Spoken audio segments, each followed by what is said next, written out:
360 میں نیوکلیئر سائنسدان محسن فخریزادہ کی ہلاکت پر ایران میں غم و غصہ، مگر ایرانی صدر کی نظر امریکہ کے ساتھ جوہری معاہدے کی بحالی پر۔ پاکستان میں جنسی زیادتی کے شکار بچوں کو انصاف اور بحالی کے سفر میں سرکاری سطح پر کتنی مدد ملتی ہے اور کیسا نظام ہونا چاہیے۔ اور بہن بھائی کی جوڑی جو بلوچستان میں اچھے اساتذہ کی کمی کو پورا کرنے کی کوشش کر رہی ہے۔ افغان حکومت اور طالبان کے درمیان کئی ہفتوں سے رکے ہوئے مذاکرات بنیادی لائحہ عمل پر اتفاق کے بعد اب آگے بڑھتے نظر آ رہے ہیں۔ وائس آف امریکہ کے واشنگٹن اسٹوڈیو میں آپ سب کو خوش آمدید۔ ویو 360 کے ساتھ میں ہوں سارہ زمان۔ افغانستان میں سالہ سال سے جاری بدامنی کے خاتمے کے لیے مذاکرات کئی ہفتوں کی تاخیر کے بعد اب ایک اہم مرحلے میں داخل ہو رہے ہیں، جو یہ ہے کہ بات چیت کے ایجنڈا کی تیاری کی جائے۔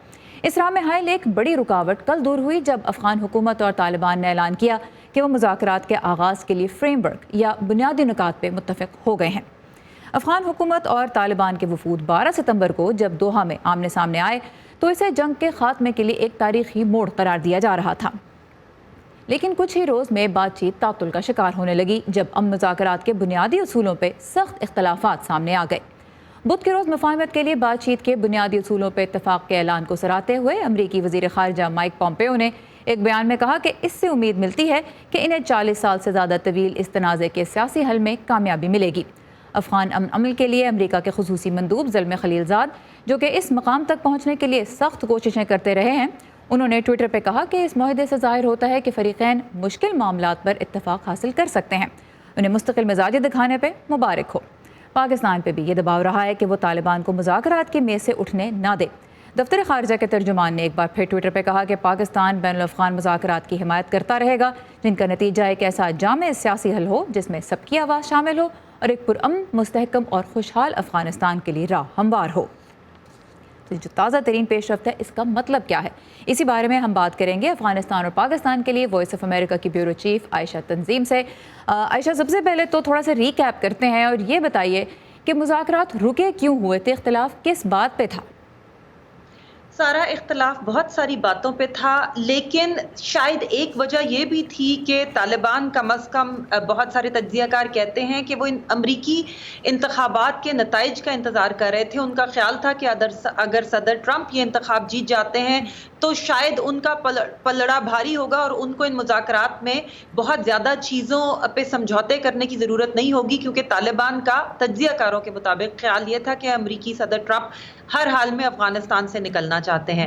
لیکن جن کانکریٹ چیزوں پہ یہ مذاکرات پھنسے ہوئے تھے وہ یہ تھی، فار ایگزامپل کہ جو ہے کون سے فقہ کے تحت معاملات طے ہوں گے۔ بعد میں جس طرح افغان آئین میں ہے فقہ حنفیہ پہ اتفاق ہوا، اور یہ کہ جو مائنورٹیز ہیں یا اقلیتیں ہیں ان کے بارے میں جو معاملات ہوں گے اگر وہاں کہیں بات اڑی تو پھر جو ہے وہ ایک مذہبی کمیٹی کی طرف یہ رجوع کی جائے گی۔ دوسری بات، طالبان چاہتے تھے کہ جو امریکہ سے ان کی ڈیل ہوئی ہے اس کو ان مذاکرات کا حصہ بنایا جائے، جس پہ افغان ٹیم جو ہے وہ ہیزیڈنٹ تھی، مزاحمت کر رہی تھی، کیونکہ افغان حکومت امریکہ اور طالبان کے مذاکرات کا حصہ نہیں رہی تھی۔ اس طرح کی بہت ساری چیزیں تھیں جو آخر میں آ کر مذاکرات رکے، جس پہ کہ نیو یارک ٹائمز نے رپورٹ بھی کیا اور اس پر افغان صدر اشرف غنی کے ترجمان کی طرف سے سخت بیان بھی آیا اور تنقید بھی آئی۔ وہ یہ کہ بالکل آخری موقع پر جب کہ دونوں سائڈز تقریباً سمجھوتا کر چکی تھی تو افغان صدر نے ایک نئی شق یہ ڈالی کہ آپ افغان حکومت کو، جو ان کا آفیشیل نام ہے اسلامک ریپبلک آف افغانستان، اس نام سے لکھیں گے اس ڈاکیومنٹ میں۔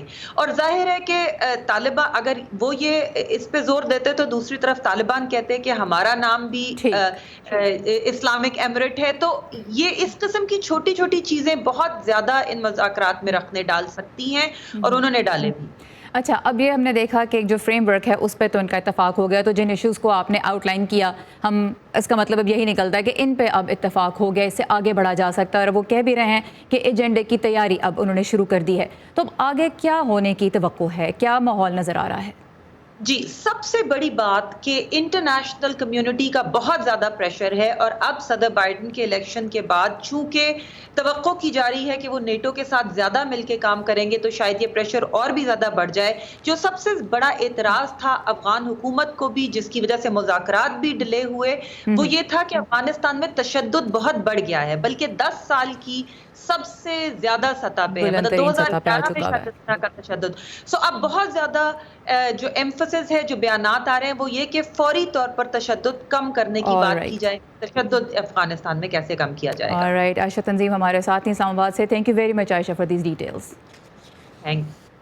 افغان حکومت اور طالبان کے درمیان مذاکرات کے نتیجے میں کل کا افغانستان کیسا ہوگا، یہ ایک بہت بڑا سوال ہے، خاص طور پہ خواتین کے لیے، جن کی زندگیاں طالبان کے آنے سے بھی بدلی اور ان کے جانے سے بھی۔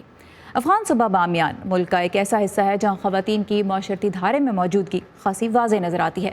بہت سی نوجوان خواتین نے تو طالبان کا دور دیکھا بھی نہیں، لیکن وہ فکر مند ہیں کہ جن حقوق کی وہ عادی ہیں کہیں ان سے چھن تو نہیں جائیں گے۔ عائشہ تنظیم کی رپورٹ، جسے پیش کر رہی ہیں سعدیہ زیب رانجھا۔ سن 2001 میں جب طالبان نے بامیان شہر کے 6 صدی سے تعلق رکھنے والے بدھ مت کے تاریخی مجسموں کو تباہ کیا تو یہ شہر دنیا بھر میں مشہور ہوا۔ لیکن بامیان شہر افغانستان کے ایسے چند علاقوں میں سے بھی ایک ہے جہاں خواتین عوامی جگہوں پر سائیکل چلاتی ہیں، جدید فیشن کے کپڑے پہنتی ہیں اور مردوں کے ساتھ تعلیم حاصل کرتی ہیں۔ افغانستان میں ہونے والے گزشتہ انتخابات میں یہ واحد صوبہ تھا جس کی خواتین ووٹرز کی تعداد مردوں سے کہیں زیادہ تھی۔ 18 سالہ شکیبہ آریان سمجھتی ہیں کہ جو آزادیاں انہیں بامیان میں حاصل ہیں وہ ملک میں زیادہ تر جگہوں پر نہیں ہیں۔ بامیان بہت اچھی جگہ ہے اور میں یہاں بہت خوش ہوں۔ پہلے بامیان کے حالات اچھے نہیں تھے لیکن وقت کے ساتھ بہتر ہوئے ہیں۔ خواتین کو میسر یہ آزادیاں 1990 کی دہائی میں طالبان کے دور حکومت کے حالات سے بالکل مختلف ہیں۔ اس وقت خواتین کو اکیلے گھر سے باہر جانے یا اسکول جانے کی اجازت نہیں تھی اور انہیں خود کو سر سے پیر تک پردے میں ڈھانپنا ہوتا تھا۔ تقریباً 2 عشروں سے افغانستان میں جاری جنگ کے بعد اس سال ستمبر میں طالبان نے سیاسی تصفیے کے لیے حکومت کے ساتھ بات چیت کا باقاعدہ آغاز کیا۔ ساتھ ہی امریکہ نے بھی طالبان سے کیے گئے اپنے معاہدے کے تحت افغانستان میں افواج کی تعداد میں کمی کا اعلان کیا۔ افغانستان میں بہت سو کا خیال ہے کہ جنگجوؤں کو ان مذاکرات میں برتری حاصل ہے اور یہ کہ انہیں ان سے زیادہ فائدہ ہوگا، اور خواتین اب اس پریشانی میں ہیں کہ اس سے ان کی زندگی میں کیا تبدیلیاں آ سکتی ہیں۔ مجھے ذاتی طور پر 80% فکر لگی ہے، کیونکہ بچپن سے مجھے تعلیم، کھیل اور خاندان کے حوالے سے بہت آزادیاں ملیں۔ اگر طالبان واپس آ گئے تو وہ خواتین کے سائیکل چلانے پر پابندی لگا دیں گے، کیونکہ ابھی بھی ہمارے معاشرے کو خواتین کے سائیکل چلانے سے مسئلہ ہے۔ تعلیم کے لیے انہوں نے خواتین کو اجازت تو دی ہے، مگر علیحدہ اداروں میں۔ ان میں سے بہت سی خواتین طالبان دور حکومت کے بعد پیدا ہوئی ہیں اور انہوں نے زندگی بھی ایک ایسے صوبے میں گزاری ہے جو باقی ملک کی نسبت زیادہ محفوظ سمجھا جاتا ہے۔ افغانستان کے دوسرے صوبوں سے بھی لوگ معمول کے سیکیورٹی خطرات سے پاک ماحول میں وقت گزارنے کے لیے بامیان کا رخ کرتے ہیں۔ طالبان کا دور ختم ہونے کے بعد پیدا ہونے والی یہ خواتین کچھ حقوق کی عادی ہو چکی ہیں، اور اب طالبان کی واپسی، چاہے وہ کسی سیاسی معاہدے کے نتیجے ہی میں کیوں نہ ہو، یہ خوف پیدا کر رہی ہے کہ شاید ان خواتین کو ان تمام آزادیوں سے ہاتھ دھونا پڑے جو انہیں اب تک میسر تھیں۔ عائشہ تنظیم کے ساتھ Sadia Zeb Ranjha, voice of America. Iran کے اعلیٰ نیوکلیئر سائنسدان محسن فخری زادہ کی ہلاکت کے بعد خطے میں ایک مرتبہ پھر تناؤ بڑھ گیا ہے۔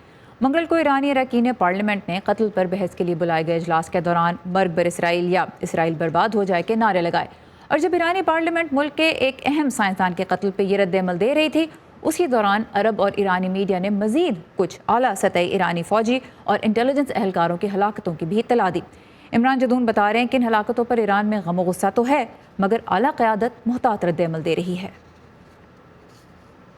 ملک کے اعلیٰ ایٹمی سائنسدان محسن فخری زادہ کے قتل کے بعد ایرانی اراکین پارلیمنٹ نے یورینیم کی افزودگی کی سطح کو 20% تک بڑھانے کا اور اقوام متحدہ کو جوہری تنصیبات کے معائنے سے روکنے کے لیے ایک بل کی منظوری دی، لیکن بدھ کے روز ایرانی صدر حسن روحانی نے اس بل کو مسترد کرتے ہوئے اسے ان سفارتی کوششوں کے لیے نقصان دہ قرار دیا جن کا مقصد 2015 کے جوہری معاہدے کی بحالی ہے۔ میڈیا میں یہ قیاس آرائیاں ہو سکتی ہیں کہ میں کل اس بل کی وجہ سے پارلیمنٹ میں نہیں گیا جو کہ انہوں نے منظور کیا ہے۔ یقیناً حکومت اس بل سے اتفاق نہیں کرتی اور اسے جاری سفارتی کام کے لیے نقصان دہ سمجھتی ہے، لیکن میرا پارلیمنٹ میں نہ جانا صرف کرونا وائرس کے حفاظتی ہدایات کی وجہ سے ہے۔ محسن فخرزادہ کے قتل کے بعد عرب اور ایرانی میڈیا دونوں نے گزشتہ 48 گھنٹوں کے دوران 2 اور اعلیٰ سطح کے ایرانی فوجی اور انٹیلیجنس اہلکاروں کی ہلاکت کی اطلاع دی۔ سعودی حکومت کی زیر ملکیت العربیہ ٹی وی کے مطابق پاسداران انقلاب کے کمانڈر مسلم شہدان اتوار کی صبح عراق اور شام کی سرحد پر اپنی گاڑی پر ڈرون حملے میں ہلاک ہوئے ہیں۔ فوری طور پر یہ واضح نہیں ہو سکا تھا کہ یہ گاڑی کہاں جا رہی تھی، لیکن اسرائیل اور شام کے بارڈر پر تناؤ انتہائی کشیدہ بتایا جاتا ہے۔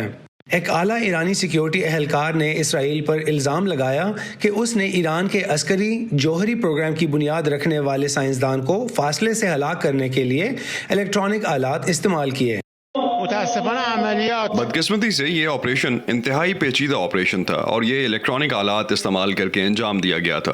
سائٹ پر کوئی فرد موجود نہیں تھا۔ وہ شخص جس نے یہ آپریشن ڈیزائن کیا اسے ہم جانتے ہیں کہ وہ کون ہے اور ان کا پس منظر کیا ہے۔ یقینی طور پر منافقین کا اس میں ہاتھ ہے اور اس کے پیچھے صہیونی ریاست اور موساد ہیں۔ سابق ایرانی صدر ابو الحسن بنی صدر نے وائس آف امریکہ سے ایک ریڈیو انٹرویو میں بات کرتے ہوئے کہا کہ آیت اللہ علی خامنئی حالیہ ہلاکتوں کا رد عمل اس طرح دیں گے جس سے کسی قسم کا فوجی تنازع پیدا ہو جائے۔ ان کا کہنا ہے کہ اسرائیلی وزیر اعظم اور سعودی ولی عہد کے پاس ایران کو کسی ممکنہ تنازع میں پھنسانے کی اندرونی سیاسی وجوہ ہو سکتی ہیں۔ سابق ایرانی صدر یہ سوال بھی کرتے ہیں کہ کیا کہیں ٹرمپ انتظامیہ آنے والی بائیڈن انتظامیہ کو اس کی ممکنہ ایران پالیسیز میں محدود کرنے کی کوشش تو نہیں کر رہی۔ خبر رساں ادارے روئٹرز کے مطابق جوہری توانائی سے چلنے والا امریکی طیارہ بردار بحری جہاز محسن فخرزادہ کے قتل سے قبل گزشتہ ہفتے خلیج فارس میں داخل ہوا تھا۔ امریکی میڈیا نے بھی یہ اطلاع دی کہ امریکہ نے اپنے B-52 بمبار طیاروں کو مشرق وسطی کے متعدد اڈوں پر تعینات کیا ہے۔ Imran Jadoon, voice of America. اسرائیل نے اس الزام کو مسترد کیا ہے کہ اس کی ڈاکٹر فخرزادہ کی ہلاکت میں کسی قسم کی کوئی ملوث کسی قسم کی بھی اس کی کوئی اس میں انٹرفیئرنس تھی۔ ایران کے جوہری پروگرام کو محسن فخرزادہ کی ہلاکت سے کتنا بڑا نقصان پہنچا ہے اور امریکہ میں ایک نئی انتظامیہ کی آمد ایران کے ساتھ تعلقات کو کس سمت لے جا سکتی ہے، اس بارے میں عمران جدون نے ڈیلاویئر یونیورسٹی سے منسلک ڈاکٹر مقتدر خان سے بات کی، جو امریکہ کی مسلم دنیا کے جانب خارجہ پالیسی کے ماہر ہیں۔ محسن فخرزادہ تو اب more like an administrator تھے اس پروگرام کے rather than the scientist himself، لیکن فاؤنڈر ہیں وہ اس پروگرام کے، تو obviously ان کی کافی اہمیت تھی اس پروگرام کے لیے۔ وہ پروگرام کے مختلف ایلیمنٹ سے واقف تھے۔ بعض پروگرامز ان کے خفیہ ہیں، بعض پبلک ہیں، تو مجھے لگتا کہ وہ ان چند لوگوں میں سے ہوں گے who knows everything کے، تو اس لیے اس طرح کے شخص کو ریپلیس کرنا اتنا آسان نہیں ہے۔ پلس ان کے انٹرنیشنل کانٹیکٹس وغیرہ بھی ہوں گے، سائنٹیفک کانٹیکٹس۔ لیکن جیسا ایران کا خود پارلیمنٹ کے بیان میں تھا کہ ایران کا جو نیوکلیئر پروگرام ہے ڈز ناٹ ڈیپینڈ آن کسی ایک واحد شخص پر، ان کے پاس اور بھی سائنٹسٹ ہے، اور ان کا جو پروگرام ہے وہ جو پیوریفیکیشن لیول حاصل کرتا ہے وہ 20%۔ تو یورینیم جو استعمال کر کے اگر اس کو آپ بم بنانا چاہتے ہیں اسے، تو 99% پیوریفائی ہونا پڑتا ہے۔ تو ایران ٹیکنیکلی ابھی کئی سال دور ہے فرام میکنگ اے بام۔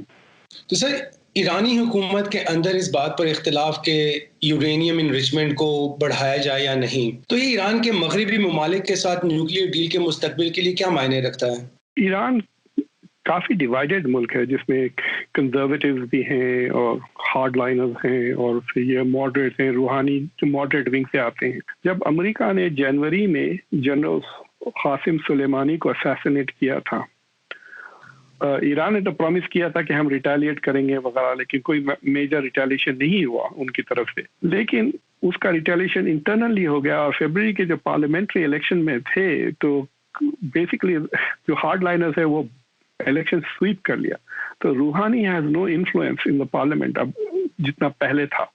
تو یہ جو کنزرویٹیوز ہیں وہ کہنا چاہ رہے ہیں کہ بیکاز روحانی جیسے لوگ امریکہ کے خلاف ریٹیلیٹ نہیں کر رہے ہیں، اسرائیل کے خلاف ریٹیلیٹ نہیں کر رہے ہیں، ویسٹرن ممالک اور مضبوط اور بولڈ ہوتے جا رہے ہیں، تو اس لیے وہ ضروری ہے کہ وہ ریٹیلیٹ کرے۔ لاجک یہ ہے کہ اگر وہ نیوکلیئر پروگرام کو رینیو کر دیتے ہیں فلی، تو ہو سکتا ہے دس ول فورس ویسٹرن ممالک کے واپس وہ نیگوسیشن ٹیبل پہ آئیں۔